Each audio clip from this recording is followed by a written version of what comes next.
the producer of the Skitch Henderson show, uh, later on did a special for um, an act called Hines, Hines, and Dad. Hines, Hines, and Dad was Gregory Hines and his brother Maurice Hines and their dad, Dad Hines. And they did they were almost like a vaudeville team. They did comedy sketches and danced. And Gregory was a wonderful dancer too, and Maurice was a wonderful dancer too, but Gregory Hines is Gregory Hines. At any rate, did a television special for them, which I wrote. Rupert produced it and asked me if I'd write it, and I wrote it, and I named it Out in Front. It was named Out in Front, and that was the next television show that I wrote, just a single special for Hines, Hines, and Dad. Then, about a month later, Rupert called me and said, there's a show in California that's finishing its first year. Everybody's been fired. They're asking me to come in and run this show. Will you come out and be the head writer with me? Because I'll go if you'll come with me. And I said, will I? I said, of course. And the show was Playboy After Dark. So I went out as head writer of Playboy After Dark. This is 1969. I went out on a train, and I looked up through the skylight of the observation car in August, and saw, as I listened to my little portable radio, I saw the moon as I listened to my portable radio, and they were announcing the Neil Armstrong landing on the moon as I was crossing country to come here and get ready to write the fall season of the second year of Playboy After Dark. So that was my next television show. Good way to know the exact date on that. How can you forget? How can you forget? And now Hefner was By the the way, host my of this, first right? night that I got to California, I was in a place called the Sunset Marquis Hotel. And I went to sleep. My first night that I got to California, a bunch of friends of mine took me to dinner, and I got up the next morning and went out to the Quadrangle pool to have the coffee, and there was no one there. It was just empty and quiet. And I said, God, California is a really quiet place. I couldn't believe it. It was eerie. There wasn't a sound. There wasn't a person. And it was just a pile of newspapers sitting there. So I picked one up, and on it said, Slaughter in Benedict Canyon. The first night I was in California, while I was sleeping, the Manson murders happened. And you know what happened a few nights later? Another. That was my welcome to California. Yeah. Grizzly. Yeah, not a comedic aspect of my career. Now, when you were writing for the Playboy After Dark show, what really were you required to write? Was it jokes? Yeah, jokes. We had, the format for that show was an informal party at a set, which was the Playboy Mansion. People thought it was actually done at the mansion. It wasn't. It was at KTLA. And we had a replica of his mansion.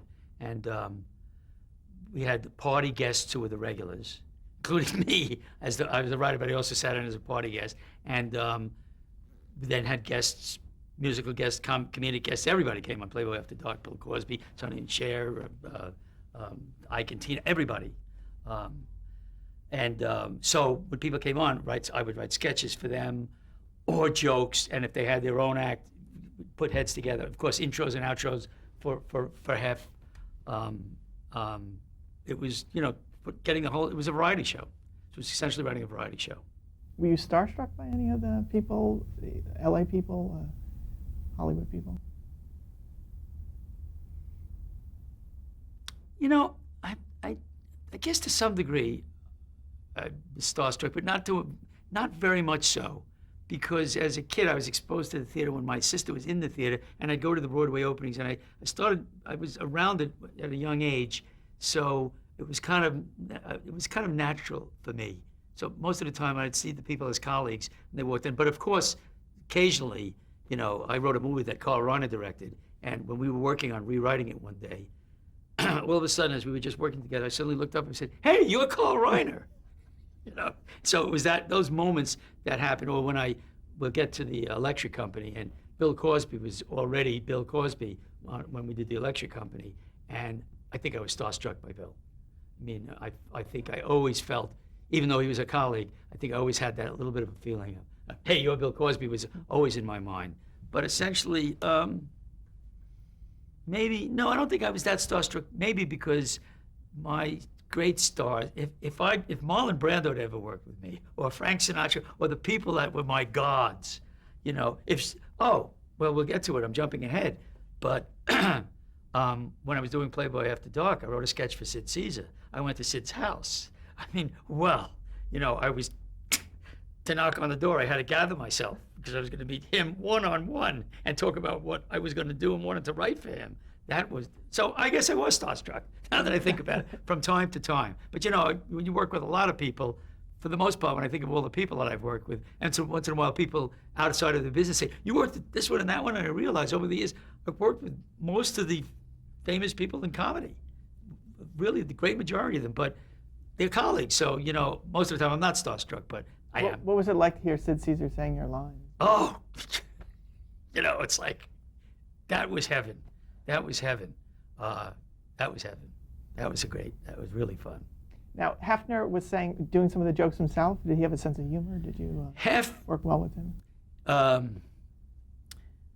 What happened was that Rupert told Hef, he said, Jeremy can write the show for you, but he's also a director and he can help. Hef knew that he was tight. He knew this. He had said to Rupert, I know that I'm tight on camera during his first season, and I want help. So this sounds better than it is. Everybody's mad at me for this, but they shouldn't be, because I was strictly about the work.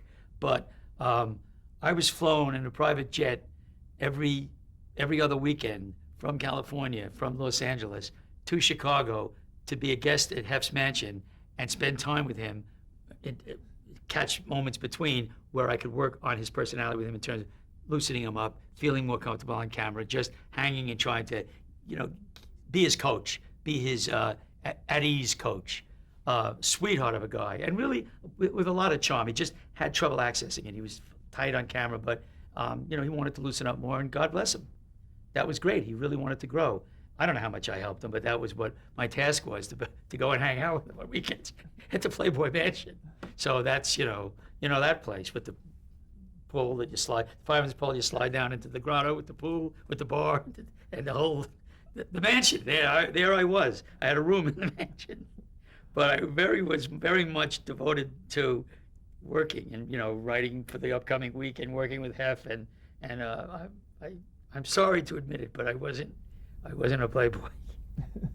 And where? And everyone's mad at me for people are either mad that I was in the mansion because I was a Playboy in it, or they're mad when they find out that I didn't take advantage of it.